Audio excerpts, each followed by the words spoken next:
మేము వచ్చినక్కడిగా ప్రార్థన సమయంలోకి వచ్చినవి అందరికీ నా శుభములు తెలియజేస్తున్నాను. మరి పరిశుద్ధ గ్రంథంలో నుండి పరమగీతములు 5వ అధ్యాయం మరి 9వ వచనం నుంచి చదువుకుందాం. నేను ఈరోజు ఒక టైటిల్పై ఈ వాక్యాన్ని మీకు అందజేయాలనుకుంటున్నాను. అందమైనటువంటి ప్రభువు, మరి సుందరుడైన ప్రభువు అనేటువంటి అనేటువంటి శీర్షికపై ఈ వర్తమానాన్ని మీకు అందజేయాలి అనుకుంటున్నాను.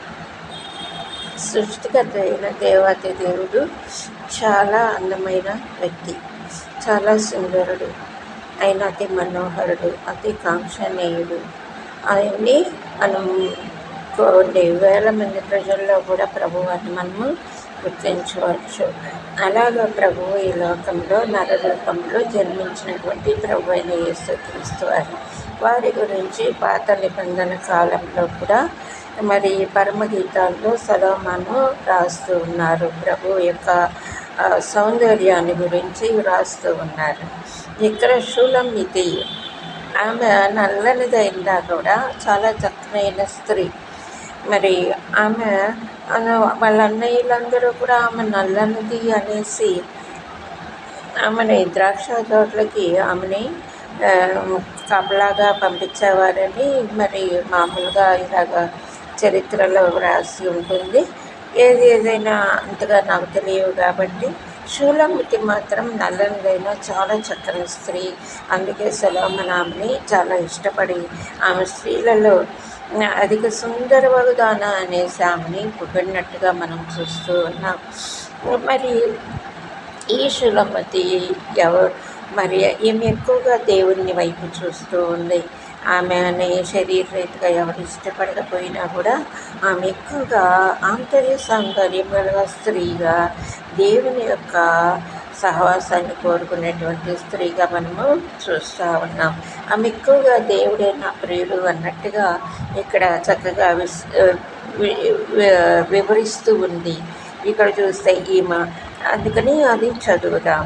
స్త్రీ ఎందుకు అంటే దేవుడు కూడా చాలా సుందరుడు, అతి సుందరుడు, అతి మనోహరుడు, అతి కాంక్షణీయుడు. ఎన్ని వేల మంది ప్రజల్లోనైనా ప్రభువును మనము గుర్తించగలము అని మనం నేర్చుకోవాలి.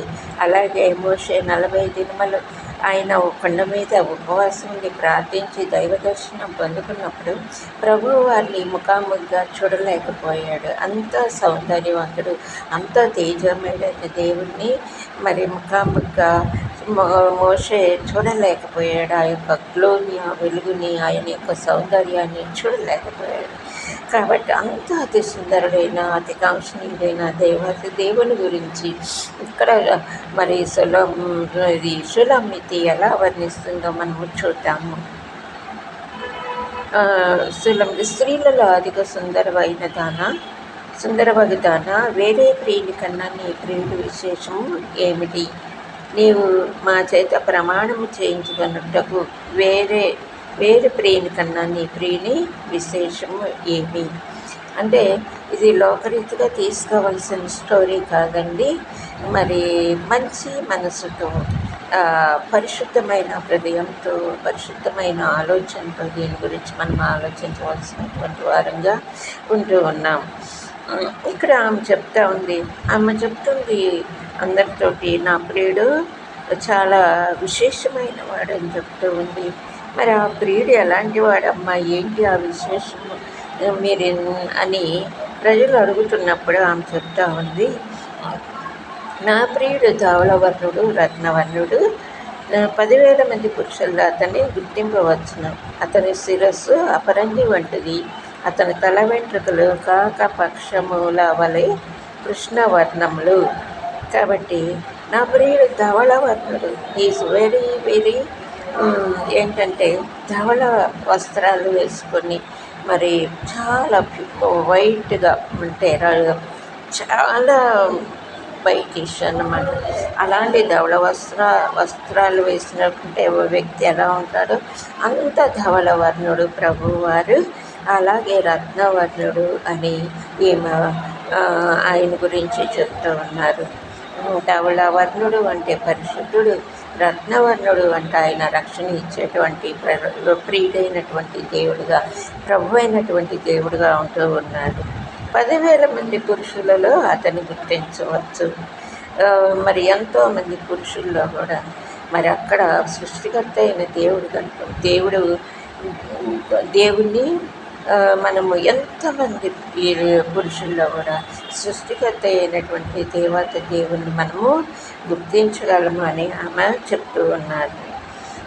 మరి ఆయన గుర్తించవచ్చు అంటే he is very very very separated person, ఎందుకంటే he is the heavenly father and he came to this world as a son of God అన్నమాట. అలాగే దేవుడు ఈ లోకానికి వచ్చినట్టుగా మనం చూస్తూ ఉన్నాం.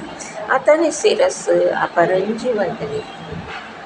ప్రభువారి శిరస్సు అపరంజి వంటిది. అపరంజి అంటే ఏంటండి? బంగారం. అంటే ఆయన యొక్క శిరస్సు అపరంజితో పోల్చింది. అంత మంచి ఆమె అపరంజి దేనికి గుర్తు అంటే మేలిమి బంగారులాగా మరి దేనికి గుర్తు ఉంటుంది అది? మరి ఒక ఆధిక్యతకి, ఒక పవిత్రతకి, మరి ఒక పరిశుద్ధతకి అన్నిటికీ గుర్తుగా ఉంటుంది. ప్రభువులో ఎలాంటి పాపపు డాగు, పాపపు మచ్చ, పాపపు ఆలోచనలు దేవునిలో ఉండవు. కాబట్టి అతని శిరస్సు అపరంజి వంటిది అని యేసులమ్మితి పొగుడుతున్నట్లుగా మనము చూస్తూ ఉన్నాం. మరి మరి మరి అందుకే ప్రభువారు మన యొక్క పాపముల కొరకు, మన వ్యసనముల కొరకు, మనము చేసే ప్రతి ఒక్క అవిధేయ పనులన్నిటి కొరకు కూడా ప్రభు స్వరూపమైన సొగసైన లేకుండా ఈ లోకంలో ప్రభువారు మరి ఆయన్ని హింసపెట్టి అన్నారు కదండి. అలాగా ప్రభువులో మానవుని యొక్క రక్షణ కొరకు ప్రభు ఈ లోకంలో ఆ యొక్క శిలువలో స్వరూపమైన సొగసైన లేకుండా, కనీసం ఆయన్ని గుర్తుపట్టడానికి కూడా వీలు లేకుండా ప్రభు శిక్ష అనుభవించినట్టుగా మనము చూస్తూ ఉన్నాం. అతని తల వెంట్రుకలు కాక పక్షముల వలె కృష్ణ వర్ణములు. ఆ యొక్క తల వెంట్రుకలు కూడా మరి ఎంతో చక్కగా గ్లోగా మరి కాక పక్షముల వలె కృష్ణ వర్ణములంట. అలాంటి మరి ఒక అలాంటి మంచి మరి తల వెంట్రుకలు ప్రభువారి.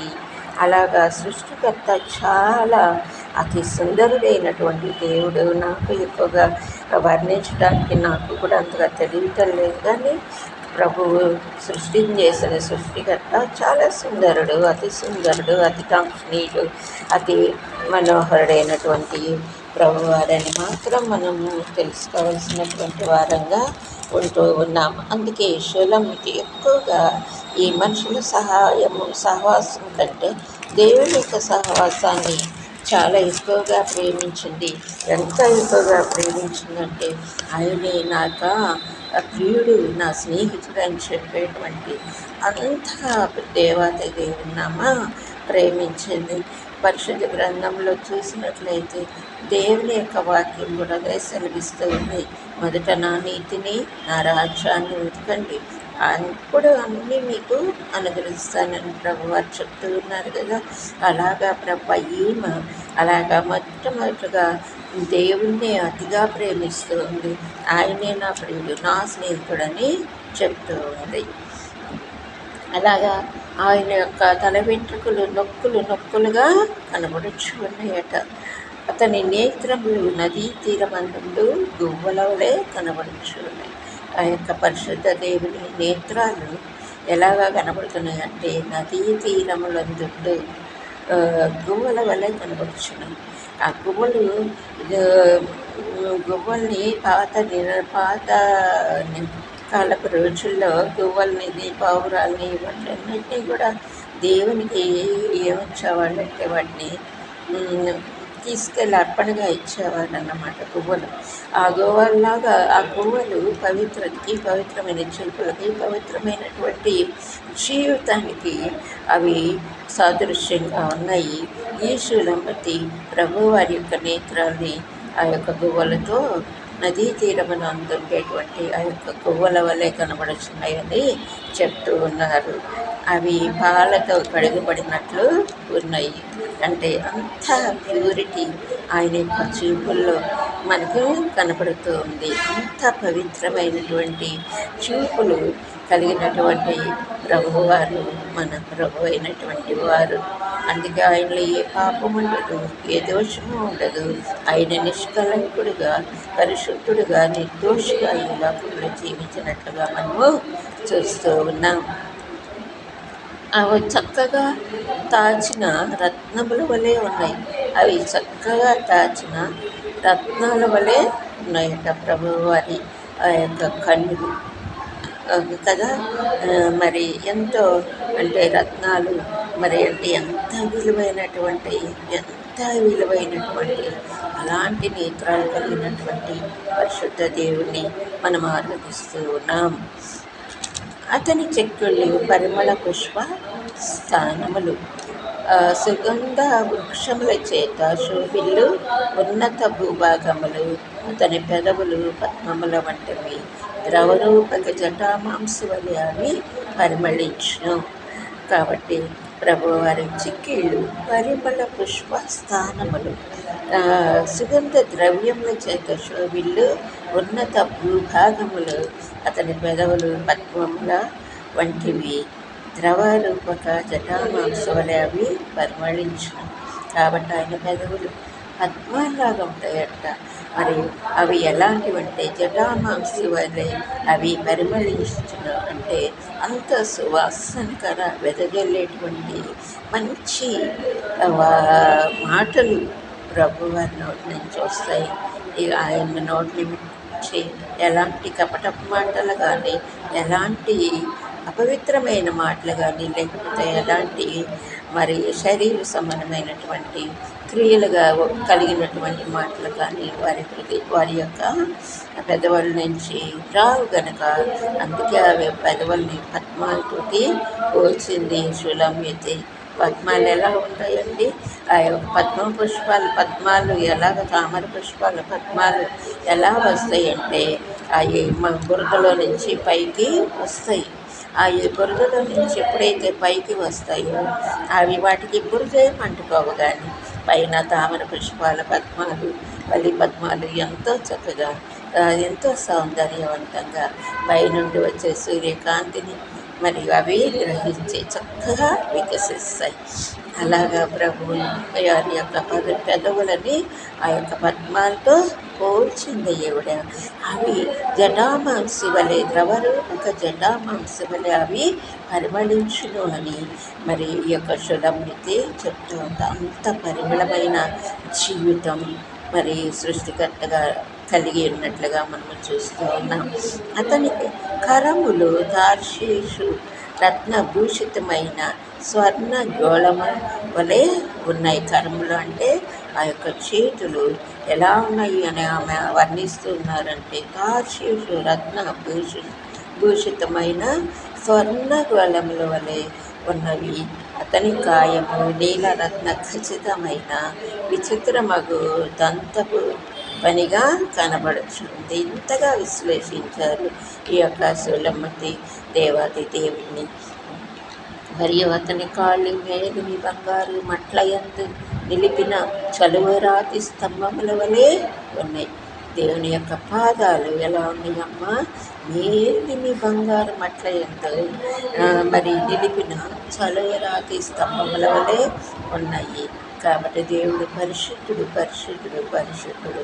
కాబట్టి ఆ యొక్క మేలిమి బంగారు మట్లయందు ఆ యొక్క నిలబడినటువంటి చలువరాతి స్తంభముల వలె ఉన్నాయి అని శూలమ్యతి ఇక్కడ వర్ణిస్తూ ఉన్నారు.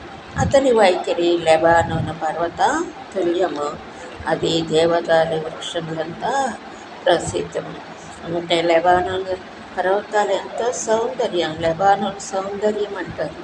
లెబానోన్ పర్వతాలు చాలా సౌందర్యంగా కనపడతాయి. అలాగా ప్రభువారి వైఖరి అలా లెబానోన్ పర్వత తుల్యము. అవి దేవదారు వృక్షములంతా దేవదారు వృక్షాలు చాలా సరళంగా నిటారుగా పోతూ ఉంటాయి. ఆ దేవదారు వృక్షాలంతా ప్రసిద్ధం. అవి ఆ దేవదారు వృక్షాలు చాలా ప్రసిద్ధమైనటువంటి అలాగా ప్రభు చాలా ప్రసిద్ధుడు, యోగ్యుడు, అర్హుడు, పూజనీయుడు. మరి మనము కొనియాడవలసినటువంటి దేవుడుగా ఉంటున్నారు. అతని నోరు అతి మధురం. మరి అతడు అతి కాంక్షణీయుడు. అతని నోరు అతి మధురమైన మాటలు, మధురమైనటువంటి జీవితం కలిగినటువంటి ప్రభువు. అలాగే జీవపు మాటల్ని మనకు నేర్పించినటువంటి ప్రభు వారు జీవజలములో ఒకటి అన్నటువంటి ప్రభు అని మనము చెప్పాలి. అలాగా ఆయన నోట్లో నుంచి జీవజలాలు ప్రవహిస్తూ ఉన్నాయి. ఆ నోటి మాటలు జీవాన్ని మనిషికి కలుగజేసేటువంటి మాటలుగా ఉంటున్నాయి. అతడు అతి కాంక్షణీయుడు. మరి ఎంతో మనం చూడటానికి మరి ఎంతో అతి కాంక్షణీయుడిగా, అతి సుందరుడిగా, అతి మనోహరుడిగా ఉండేటువంటి దేవాతి దేవుడని వాక్యం తెలియజేయచ్చు ఉన్నారు. యెరూషలేము కుమార్తెలారా, ఇతడే నా ప్రియుడు, ఇతడే నా స్నేహితుడు అనే షూలమ్మితి మరి ఆమె చెప్తూ ఉన్నారు. యెరూషలేము కుమార్తెలారా, మీరు ఇతడే నా ప్రియుడు, ఈయనే నేను ఎక్కువ ప్రేమించాను, ఈయనే నా ప్రేమికుడు, మళ్ళీ ఇతడే నా స్నేహితుడు కూడా అని ఆమె ప్రభువుని గురించి వర్ణించారు. అలాగా దేవునితో ఐకమత్యము, దేవునితో సహవాసం కలిగి ఆమె ద్రాక్ష తోటలు కాపలా కాస్తూ కూడా దేవాది దేవుని యొక్క సహవాసం, ప్రార్థన, దేవునితో ఎక్కువగా సమయం గడిపినటువంటి షూలమ్మితిగా మనము గుర్తించవలసినటువంటి వారంగా ఉన్నాము. అలాగా ప్రభు సుందరుడైనటువంటి ప్రభు. Thank you very much. God bless you. Praise the Lord. Thank you very much. God bless you. Praise the Lord. Thank you very much once again. Praise the Lord. Good day. God bless you.